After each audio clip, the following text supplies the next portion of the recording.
Here at the Banff Centre for Arts and Creativity, there is a wide range of people making sure that this center has the highest quality theater and musical and visual arts anywhere in the country and indeed around the world. But it's always great when you see a prairie face in charge of the musical programming, and that is exactly what we have here in Michael Falk, the new director of music at the Banff Centre as of just a few weeks ago. Before that, Michael was with the Winnipeg Symphony Orchestra in their operations side, and it is so great to run into a familiar face here. Thanks, Nolan. Talk maybe a bit about, we're in your office right now, and I can see the place where you're going to be commuting from, which will be your house like just down the road. Yep. And there's a huge mountain in behind us. Yep.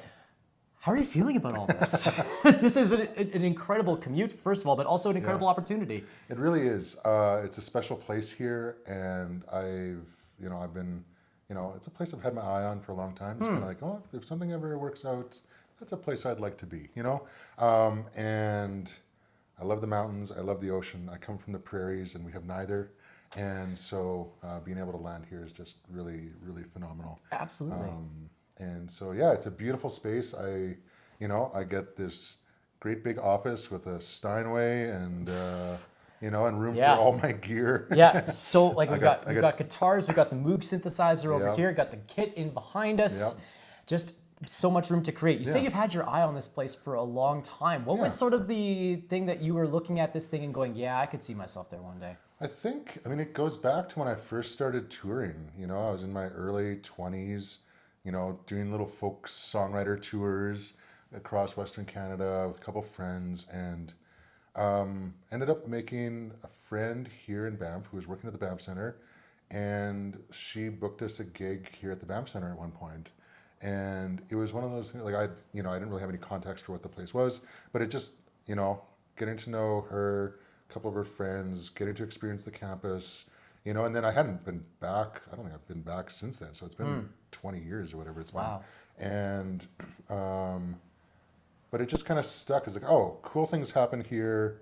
You look at the website, there's residency programs for all kinds of different music, all kinds of different visual arts. I love being in a place where all the other art forms are happening as well. It's really, really important to me. And I love that I can go talk to some painters and ceramic artists, and I can talk with some, the literary writers, and I can work on, on this program that we have right now, like with the opera and that, all of us in the theater arts and the music department coming together. So it's a place where risks are encouraged. I'm a guy that likes to take some artistic risks. I've got a bit of a history of that by now, I think. Sure. And it's a beautiful place. And so I think just being surrounded by the mountains, being surrounded by that spirit of creativity and that desire to, and the openness of everyone. It's like, how can we make that happen? How can we say how can we say yes? How can we say, let's give that a shot? It's a really important message to give to artists and then to follow through on it. And it's a place with the capabilities to follow through. So. Going back to that first experience you had here 20 years ago, coming through here with these sort of singer-songwritery things, what do you think that you took back to Manitoba from that original experience that maybe you wouldn't have gotten in any other sort of creative environment? Yeah, I don't think I'd ever been in a place, even just like dipping my toe in, where it was obvious that the goal was to give artists the ability to chase an idea. And that, even just getting a tour of campus back then and, getting to walk through the visual arts department or one of the theaters, and you could tell in the way that they talked back then already that, this place is 92, 93 years old. So that's been the message for a long, long time.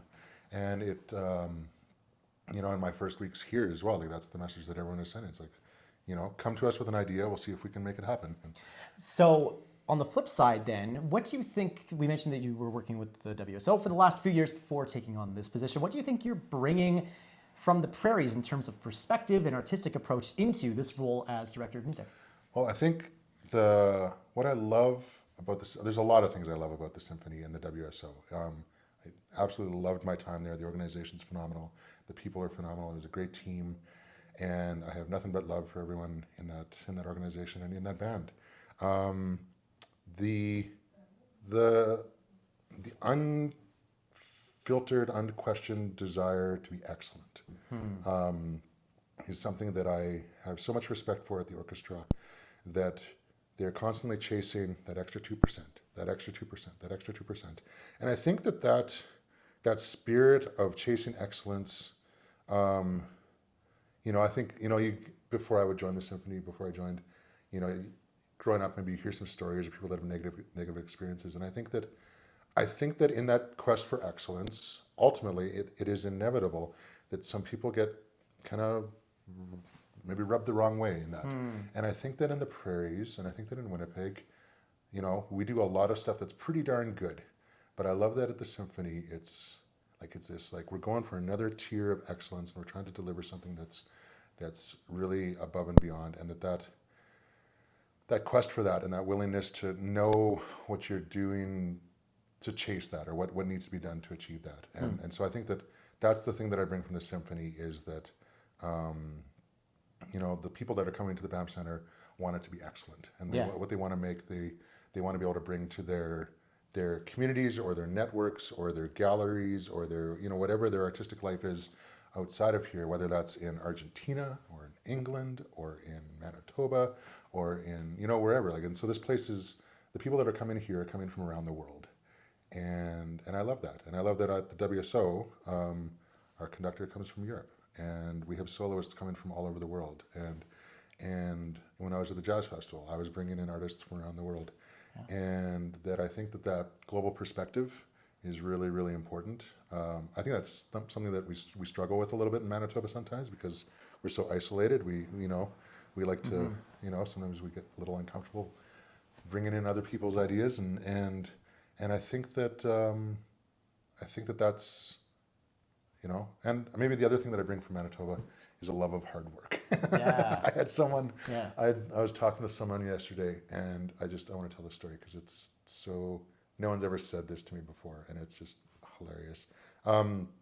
Just kind of getting to know a colleague, and she turns to me, she's like, "Do you come from farming stock? You look like good farming stock." It comes with the name Falk, I would also imagine. It comes with the name Falk, but, and I'm a Mennonite, so, buddy.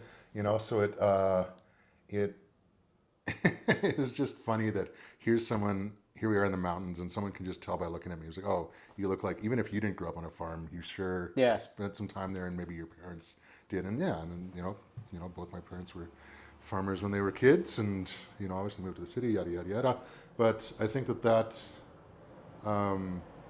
there's a willingness to kind of just do whatever you got to do to get the job done, and figure it out, and work hard, and I think that I bring that here as well. So, yeah. You touched on something really interesting about the nature of making art in Manitoba, which is that there's not often, when there are artists that come from outside, maybe there's sometimes a bit of a hesitancy about the idea, sometimes because we are a very sort of insular incubator that makes really interesting art because of the sort of reactions that can then happen because, well, there's nobody else around. Exactly. It strikes me that that's quite similar to the story you told before about, you're the director of music, but you're going to walk down the hill to the Pottery Studios, you're going to walk and talk to some artists, and you're going to be able to have that sort of influence come into your view as well. How do you think being in this role here at the Banff Centre will change your sort of artistic outlook?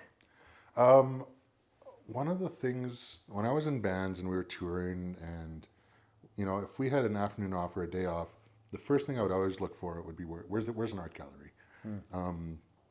And so whether we were in Chicago or Berlin or Vancouver or Montreal or Los Angeles, wherever we were, I was chasing art galleries and trying to see, can I get a few hours in a gallery, before we go off and play a show or do whatever we're going to do.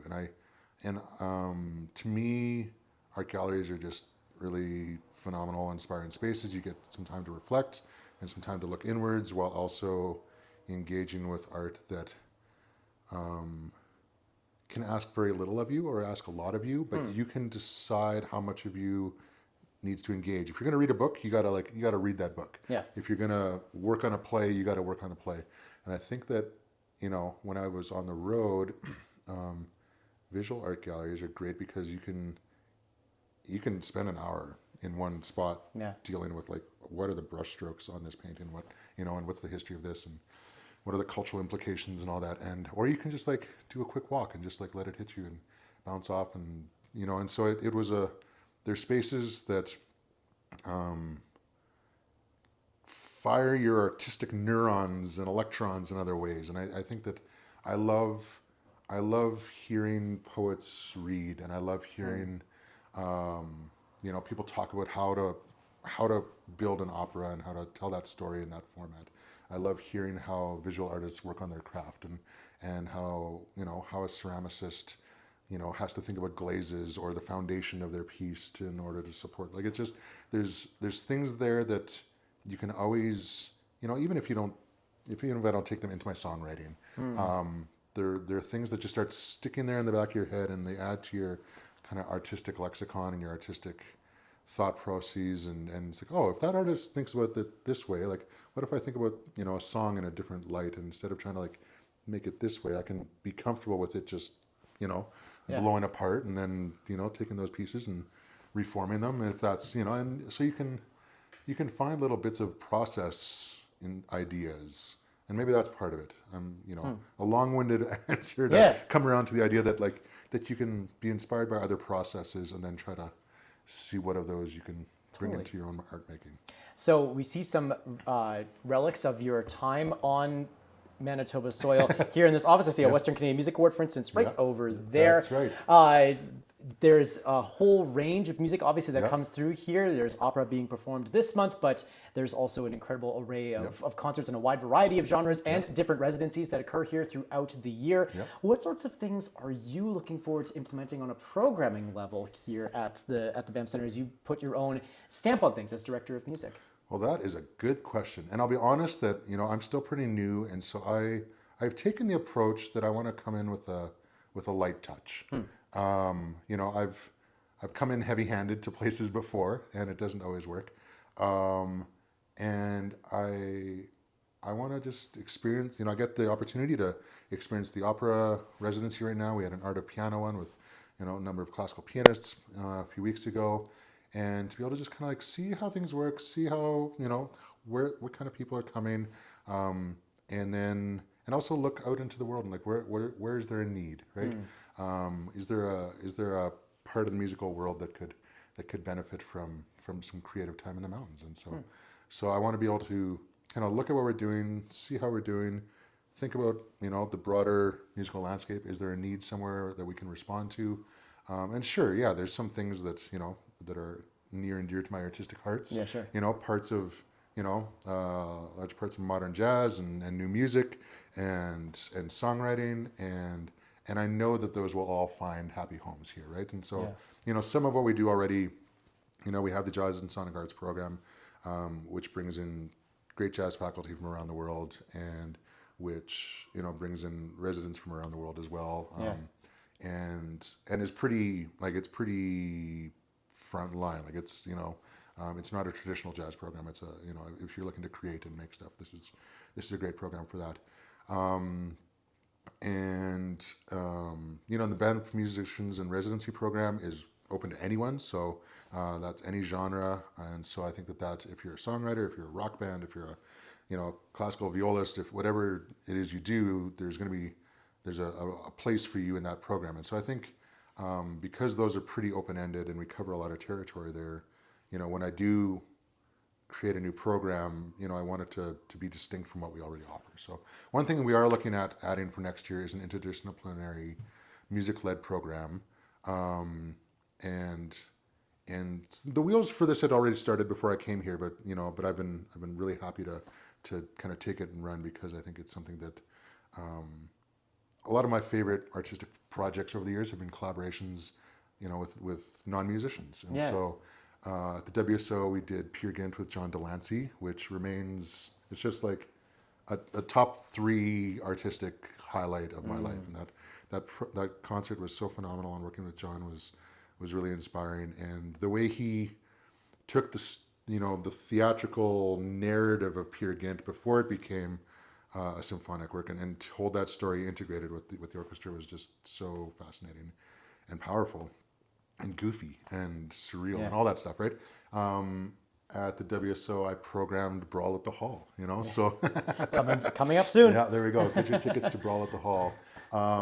And, you know, and it's a very unlikely partnership, but you know, some of those unlikely partnerships are really fascinating. And you know, years ago, I ran a project called the Record of the Week Club where I brought musicians who didn't know each other to my studio, and we'd write a song in one night and release it the next day. And so it was this undertaking that at its core acknowledges that first thought is often the best thought, and just like trust your gut, follow into a thing, go it, and you're going to make something of value, and you know, it'll come out into the world and have its own life, and to be comfortable with that process, right? And some people came to that, you know, nervous, and some people came excited, but we all kind of came out of it with, you know, this really fun, fired up collaboration feeling. And so I think this interdisciplinary program that we're looking at launching is going to have a bit of that spirit. The goal is to, you know, bring people together that maybe wouldn't otherwise always work together,